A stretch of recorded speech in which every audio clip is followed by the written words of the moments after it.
Last fall, Russ Wagner sent me an email, and he said, I'd like you to present again at Man of His Word, which is always just a privilege to do so. And he said, the topic we'd like you to talk about is ministering to prodigals. And my first response was, really? And I go, maybe he wants a stewardship angle, because the word prodigal means to spend extravagantly, spend it all, wasteful spending. Maybe it's a stewardship topic. In the back of my mind is, no, I don't think that's what he wants me to talk about.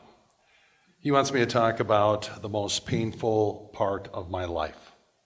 And so I'm here today to talk about a prodigal in my own family. It's my oldest son, and we'll get to that. There are people here at this conference who I know personally have prodigals in their own families. And by prodigal, it's a term that's been come to know as someone who has abandoned the family, abandoned the relationships in their life that they grew up with, abandoned the faith in which they were raised. And so when I'm using the word prodigal today, it is talking about someone who has abandoned their family, their Lord, their relationships. And there's really three levels that this happens on. It can be one level, it can be two, it can be three. But the first one is simply physical abandonment, where the prodigal simply leaves and you never hear from them again. You don't know where they are, you don't know where they're living, you don't know if they're dead or alive. The second one is emotional abandonment. You may still see the person on a periodic basis, but there's really no emotional relationship connection with that person any longer. And then the third kind is spiritual abandonment, where someone has walked away from their faith in Jesus Christ that they grew up learning about and had come to know. And this one you see in a variety of areas. It might be because of intellectualism. Somebody goes off to college, studies, gets exposed to evolutionary theory, and says, I don't believe the Bible anymore. Or I don't believe that a God would allow such things in this world if he truly loved this world. And so there are factors that lead a person away spiritually. There are other people here at this conference who could be leading this workshop, this session, because they've experienced a prodigal in their own families. And I know some of them who are here, but I'm going to tell you my story. They have their own story. You may have a story too. And up here on the table, I have business cards. If you ever want to talk to someone, take my business card, call me up, email me, whatever. I'd be happy to talk to you about whatever challenges you're facing in your personal life with your prodigal. The best place to start is in Luke 15 with the story of what I grew up knowing as the prodigal son. But the story contains two sons, and they're both lost. The younger son is the one that we think of as the prodigal, who leaves and goes and spends all of his money and eventually returns. And if you have your Bible, fine, open up to Luke 15. Otherwise, I think you probably know the story well. And so the younger son comes to his father one day and said, I don't want to live here anymore. I really wish you were dead so I could get my portion of the inheritance. But because it doesn't look like you're going to die for a while, I'd like my portion now. And in that culture of the time, the eldest son, the older son, would get 2/3 of the inheritance, and the younger son would get 1/3. Now, the typical father in that patriarchal society, having a younger son coming up to him and saying, I want my inheritance now because I'm going to leave and I don't want to be a part of this family anymore, would probably just have booted him out of the house right then and there and said, get lost, you're no longer my son. But the father gives him his portion of the inheritance, and off he goes to a far country. So we have a physical abandonment, separation. We have a relational, emotional separation because he no longer wants to be there and he leaves. And by inference, in what happens to him later, we know that he is going to a place where his faith background is not practiced. And you think especially there of the feeding of the pigs, which would have been offensive for any Jew to do. Jesus tells this parable to two groups of people. If you go back, right before this is the parable of the lost coin, and right before that at the start of chapter 15 is the parable of the lost sheep. But in those opening verses of chapter 15, you find out who the audience is. There are two distinct groups of people in the audience. There are the sinners, the tax collectors, the prostitutes, the people who were attracted to Jesus. That's one group. And the other group is the scribes and the Pharisees, the religious elite, the good people, the ones who followed all the rules, the ones who even made extra rules so they could follow the extra rules. And so those are the two audiences that Jesus is speaking this parable to. And the younger son relates very directly with the tax collectors and sinners. And the older son relates very directly to the scribes and teachers of the law, the Pharisees. And so Jesus has a message to both groups. And so in some of the more modern translations, this section is entitled The Two Lost Sons. Not just the prodigal son or the younger son, but the two lost sons, because they both were lost. And the father in the story reaches out to both of them. He reached out to the younger son and welcomed him back into his family. And he reached out to the older son, who heard about the big party that was going on in the house, and said, I don't want to be any part of it. And he disgraced his father, and in his self-righteousness, he said, this is unfair. I've been good all my life, and now you welcome back this younger brother of mine who left with his inheritance. And the father reaches out to him too and said, hey, son, you will always be with me. All that I have is yours. But the older son would not accept what his father had done, would not accept what his younger brother had done. Now, the parable of the two lost sons is really pertinent for any discussion about prodigals in our lives. We see the direct connection in terms of the younger son, because that's what they've done. They've abandoned the family, or they've abandoned the faith. But there's also something we can learn from the older son in how we view the prodigals, in how we treat the prodigals. And of course, we can learn a great deal from the father, who has love for both the son that left and the son that stayed, but who stayed out of the family and out of the celebration. Let me tell you the story, personal story of my prodigal.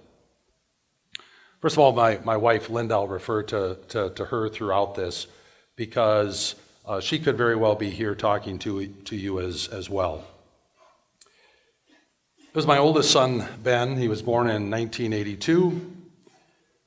Grew up in a pastor's home. I was a pastor in Western New York State, and then in Brillion, which is just down the road from here a little bit, across the lake, up a bit. And he was, I have two other sons and I have a daughter. And of the three sons, he's the only one that ever wanted to be a pastor. My other two sons wanted to be teachers, and they are teachers today. Ben So we sent Ben to Luther Prep because he wanted to be a pastor, which we lived in Sussex, not far away, came home a lot of weekends. But about either his sophomore or his junior year, he realized that he probably didn't have some of the gifts needed to be a pastor in our synod, namely the language gifts. And so he graduated and he went off to UW-Platteville, where he was studying to be a civil engineer. Did an internship down in Phoenix, Arizona, and was hired by that company before he left to go back and finish his last year. They said, "You come back, you've got a job." So he moves to Phoenix and starts working for Kiewit Western is the company. And he came home Thanksgiving of 2007. And one thing that we do for our kids is whenever they move into their own house, we want to give them a piece of Christian art to hang in their home. And so he was flying in from Phoenix, picked him up at the airport, and we were then going to just stop by Northwestern Publishing House on our way home to Sussex and pick up a piece of Christian art. His mom always told him, "I don't want to be the last person to find out that you are in a involved relationship with a female. I want to be the first." So on the way home, he goes, "Mom, Dad, I want to tell you, I have a serious girlfriend." "And what's her name?" "Her name's Emily." And so we started talking about Emily. And in the course of the conversation, one of the questions is she a Christian? And Ben's answer was, "Yes, she's Mormon." Which started a conversation about, "Ben, you know, Mormons aren't Christian." So we stop at Northwestern Publishing House to pick up this piece of Christian art, and Linda's helping Ben pick that out, and I'm over in the other section looking for Mark Kerr's book, Speaking the Truth in Love to Mormons, which he read that next day and came to an understanding that, I think he came to an understanding that Mark in his book was saying Mormons weren't Christian, but he was not convinced. Fast forward. They were married in 2009, 2 years later, at Emmanuel Lutheran Church in Tempe, Arizona, and I married them. Emily had gone through Bible information class, but had not decided to join the church. After the wedding, after the honeymoon, everything changed. They came back for a reception that we were hosting in Wisconsin for those who couldn't go to the wedding in 2009, the summer of 2009, and it was very obvious they didn't want to be there. The conversations were going back and forth by phone and email and text about what are you doing? And immediately after the wedding, Ben started attending with Emily to the Mormon stake. And conversations continued and continued until we find out that a baby was on the way, which then brought up the subject of baptism. And along the way, got to the point of where we continued to say, "Ben, Mormons are not Christian, and this is what they say about baptism, and this is what you learned about baptism."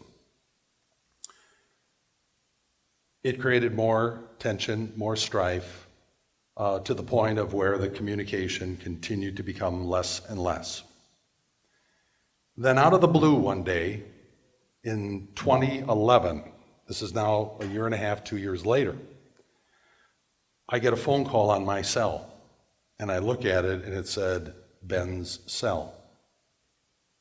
And this was Labor Day weekend. It was a Friday evening, and I'm looking at this, and Linda goes, "Who is it?" And I go, "It's Ben." And I'm looking at it, and she goes, "Are you going to answer it?"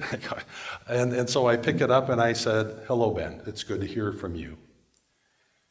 He was calling to tell us that we now had 2 granddaughters.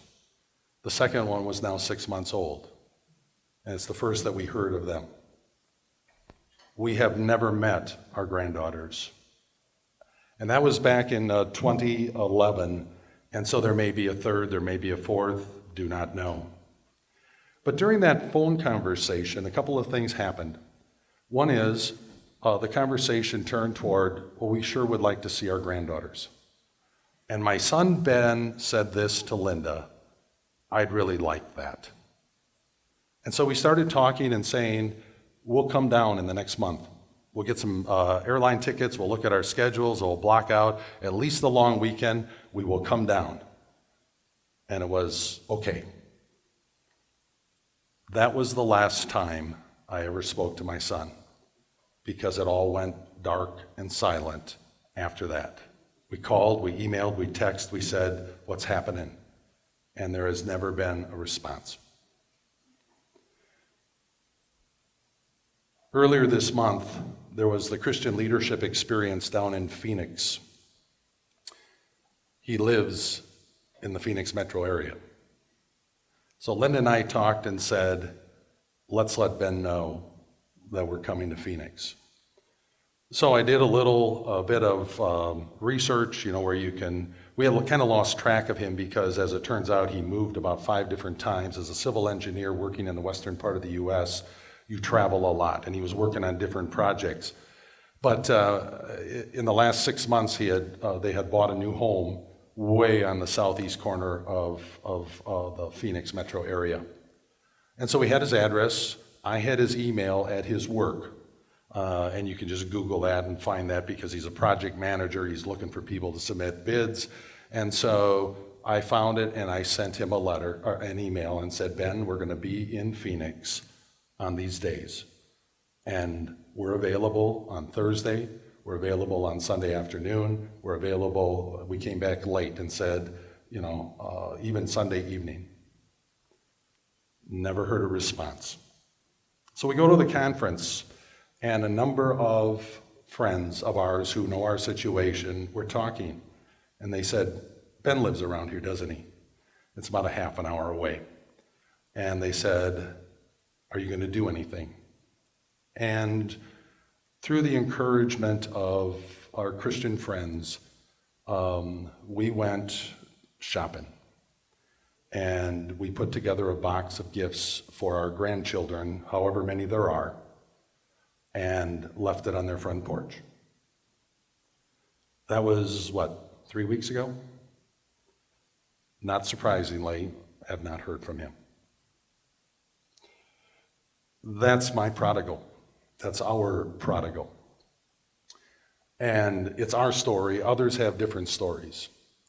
And their stories are just as painful as the one that we experienced and continue to experience.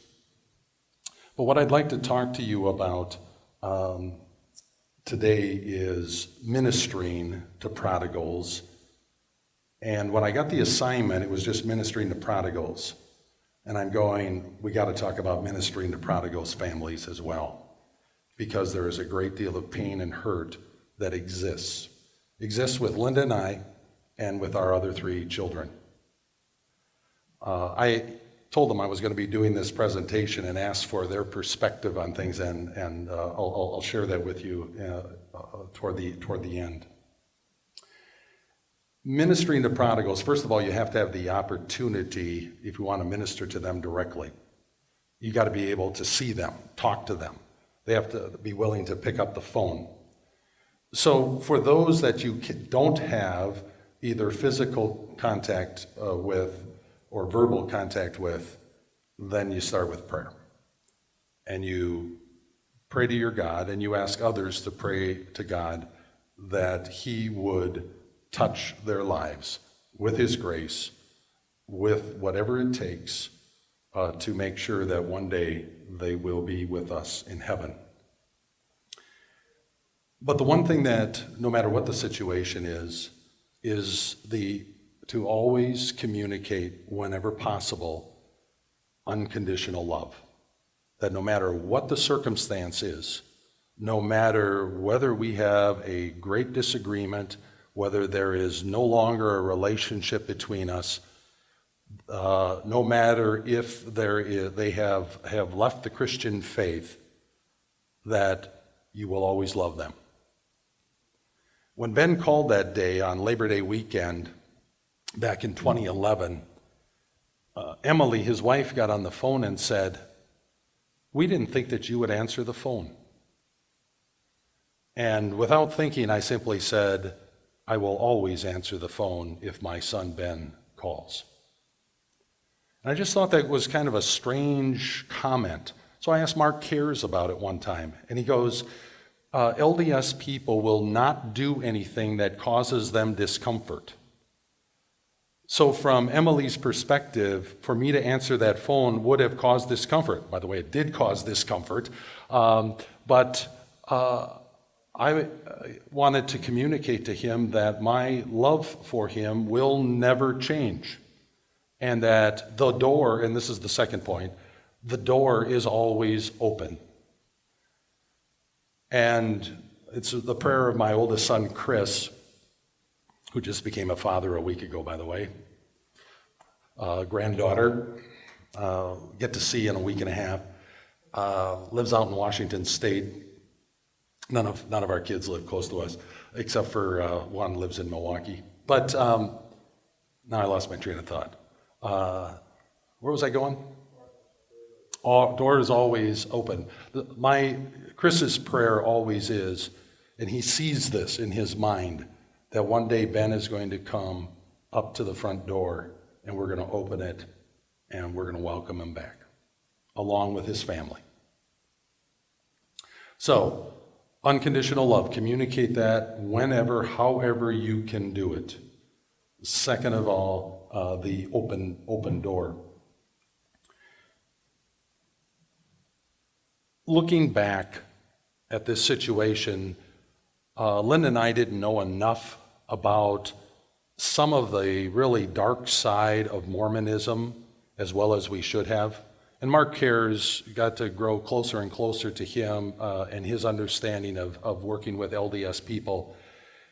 Is that I'm a Lutheran pastor, which makes me one of the worst people in the world as far as an LDS person is, because I am the enemy.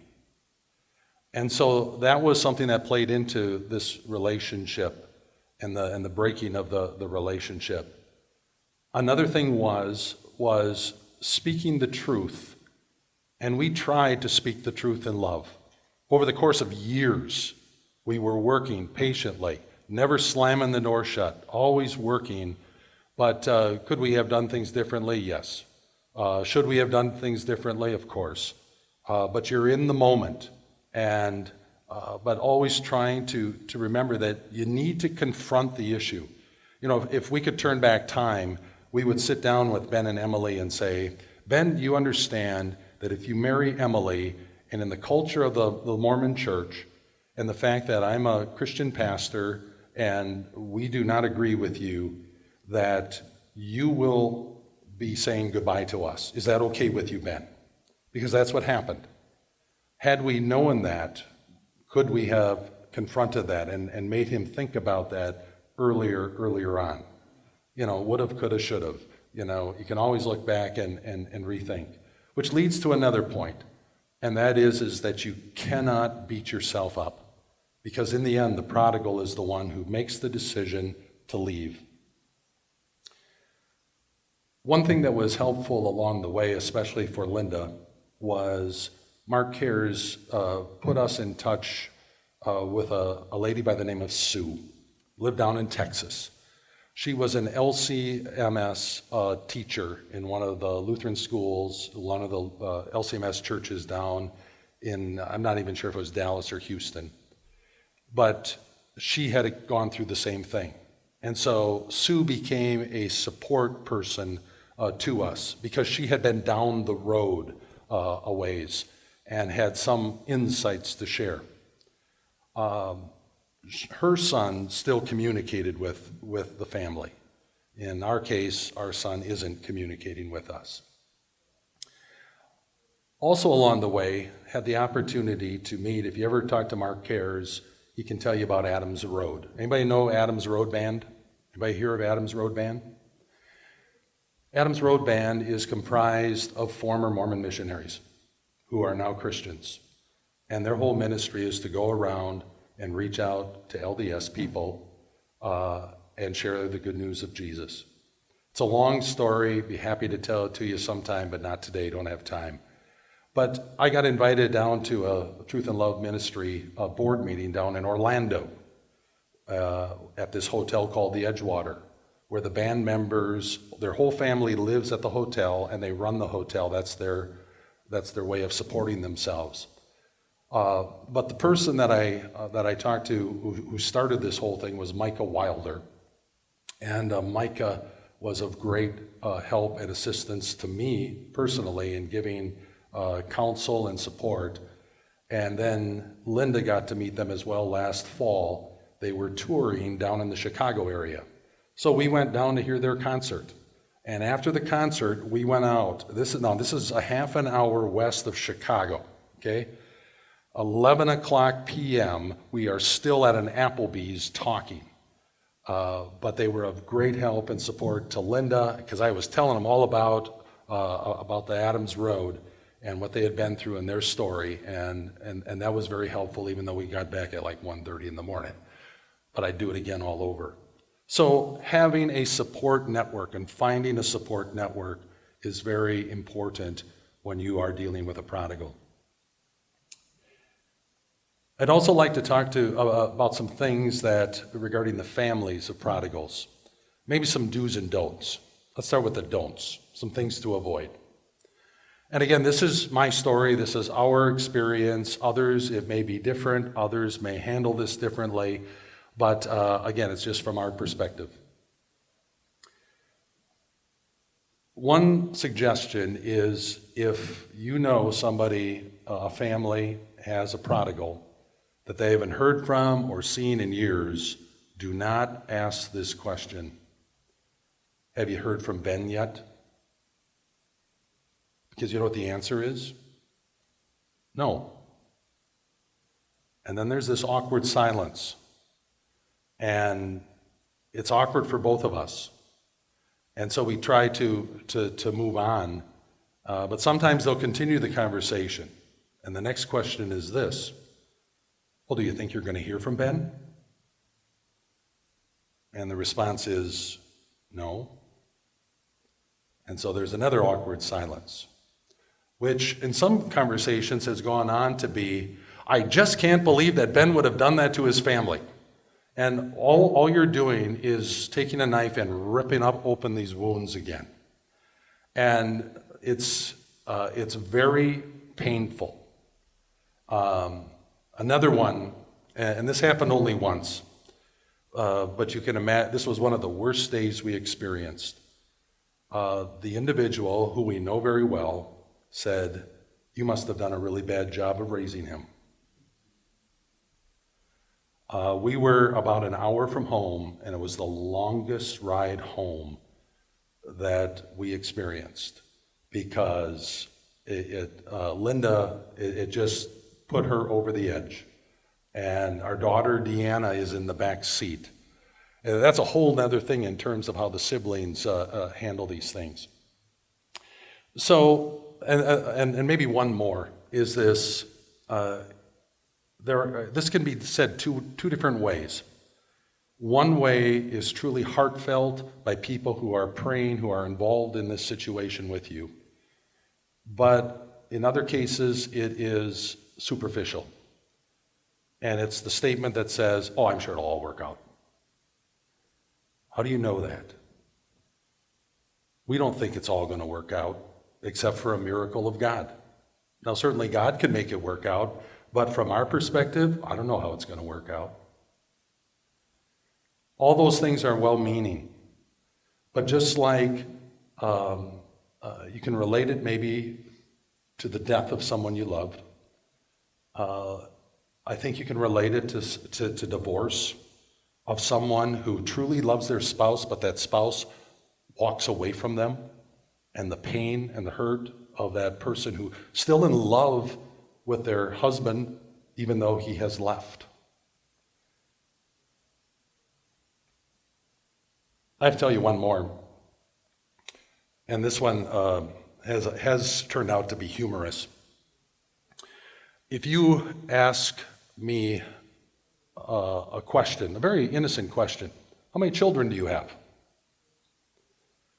Depending on my relationship or Linda's relationship or our relationship with you, you will get one of two answers. You will either get 3 or you will get 4.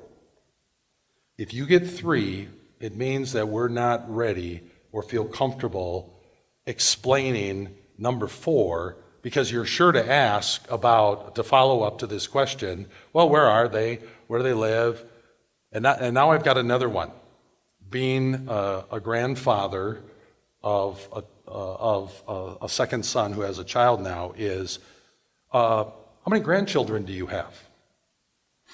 One occasion, Linda and I were talking to somebody who I don't remember the exact circumstance, but the question came, how many children do you have? And I said 4, and Linda said 3 at the same time. Which then mean we were going to explain number 4. So you just find yourself in these circumstances. We don't mean to lie or anything when we say we only have 3 kids, but it's just a coping mechanism for having to explain number 4. And if you don't know our family, it puts you in an awkward position to hear us tell you that we have a son and daughter-in-law and at least 2 grandkids that we have never met. And so we take maybe the easy way out or the coping way out in terms of not talking about it. Some things to do, some things to embrace. Probably the one comment that is the most comforting and helpful is when someone comes up and says, just want you to know that we're still praying for Ben, we're praying for you, and we're praying for your family. And that happened down in Phoenix with somebody that who knew about our situation, and I just brought tears to my eyes, and that's all they said. And if we want to go further with that, we'll start talking about it, and we do with people. We don't hesitate to talk about it when we have opportunity. When Russ gave me this assignment, I go, really? I don't want to do this. This is painful. But I also know there's a lot of people out in our circles, and there are, of the 580, my guess is there's 10 to 20% of them who have a prodigal in their family, and they aren't going to necessarily share that. But you may have the opportunity to support them, encourage them along the way. And I encourage you to do that. I think I touched on this before about just being empathetic to the fact that this is painful, like divorce, like death. Allow the family to bring up the topic.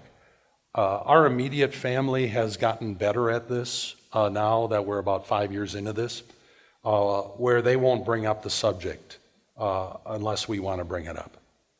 And there are times when we bring it up, especially Mother's Day is tough, Father's Day is tough, Christmas is tough, Thanksgiving is tough, and we just need to talk about it sometime.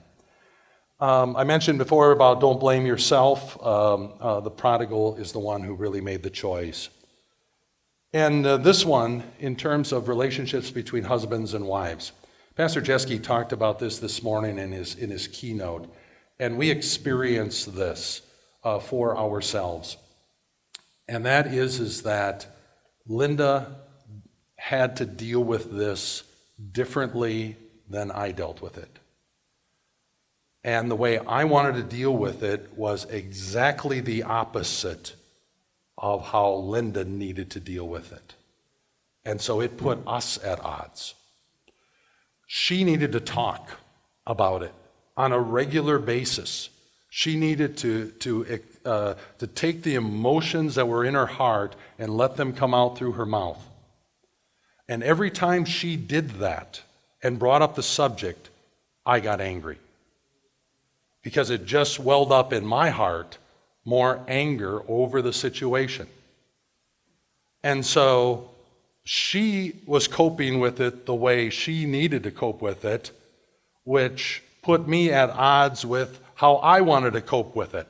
And so we were just, and so the conversation, the bottom line is the conversation early on is for each other to say, how do you want to deal with this? And how can I support you in dealing with that? That you have that conversation. If it's anything like Linda and I, it will be different. Maybe not to the degree it was for us, but it will be different. And maybe the other thing to embrace is that with any kind of abandonment or pain like this, you go through those stages of grief. You've all heard of those. My encouragement is you set your sights on turning this whole situation over to the Lord and get there as fast as you can. I would say I was in my heart, there was anger and bitterness from about 2007 to 2012. If any of you had dealings with me during those years, I might have been a little short, I might have gotten a little crabby. It's what was inside, which that's how I deal with it. It's inside. I'm not angry any longer. Gotten past that. And Linda and I today we totally have simply turned it over to God. And understanding and just talk about this. I don't know if you know about this book. It deals with Luke chapter 15. It's called The Prodigal God by Tim Keller. Any of you have read this book? Raise your hand.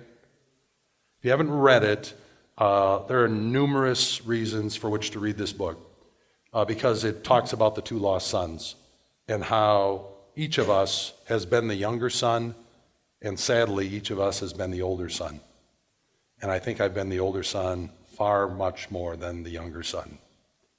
But also, the title of the book is The Prodigal God. And prodigal in a negative sense means wasteful. In a positive sense, it means extravagantly spending. And that's what our God does.